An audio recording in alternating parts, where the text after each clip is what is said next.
gatavojot svētku torti, jādomā laba vēlējumi. Visām sievietēm gudrību un skaistu.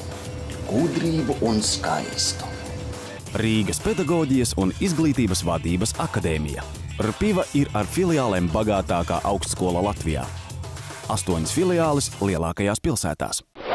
Latvijas lauku reģionos arvien pieprasītākas kļūst komercdarbības, uzņēmumu un personāla vadības programmas. Tas vien nozīmē, ka latvieši nevēlas pamest savas dzimtās mājas un labprāt mācās tuvāk tām. Kuldīgas filiālē studē jaunieši no 11 novadiem. Tie ir ne tikai kurzemnieki, bet arī studenti no tālākiem Latvijas nostūriem. Pēdējā laikā tiešām ģimenes rēķina, pārbauda, ka studiju kvalitāte ir tieši tāda pat kā Rīgā, ne ar ko viņi neatšķiras, ir tie paši docētāji, kas Rīgā. Tātad viņi rēķina, kā iznāk tomēr lētāk, un tas ģimenes budžets nav mazsvarīgs. Studenti ļoti mērķtiecīgi izvēlas studijas. Ja kādreiz nāca tie, kas vēl nebija uzsākuši darbu gaitas, kam vēl pat nebija īsti skaidrs savs mērķis, tad šobrīd ir tā, ka vai nu ir jau darbiņš atrasts un ir nepieciešama izglītība, vai tieši otrādi ir sava ideja un nāk šo ideju pilnveidot kopā ar augstāko izglītību. Vērtīgi, ja katrā kursā ir viens students, kurš ir uzsācis darba gaitas savā profesijā. Tā ir lieliska motivācija citiem studentiem un netiešs ieskats konkrētajā specialitātē. Īpaši tas ir ļoti veiksmīgs uzņēmējiem.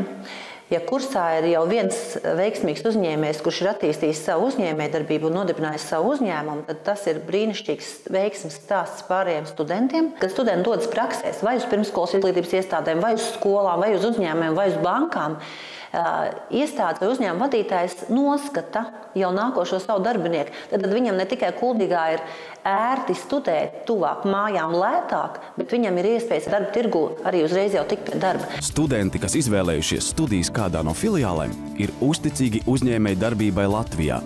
Cēsu filiāle, kas šogad svin savu 20 gadu jubileju, lepojas ar saviem absolventiem.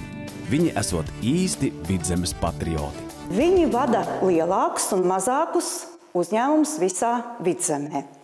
Daudzi no viņiem uzņēmēju darbību ir iesākuši pavisam nesen, bet ir jau ieguvuši lielus panākumus. Tie, kas ir palikuši uzticīgi visai Vidzemē, viņi noteikti ir Vidzemes patrioti.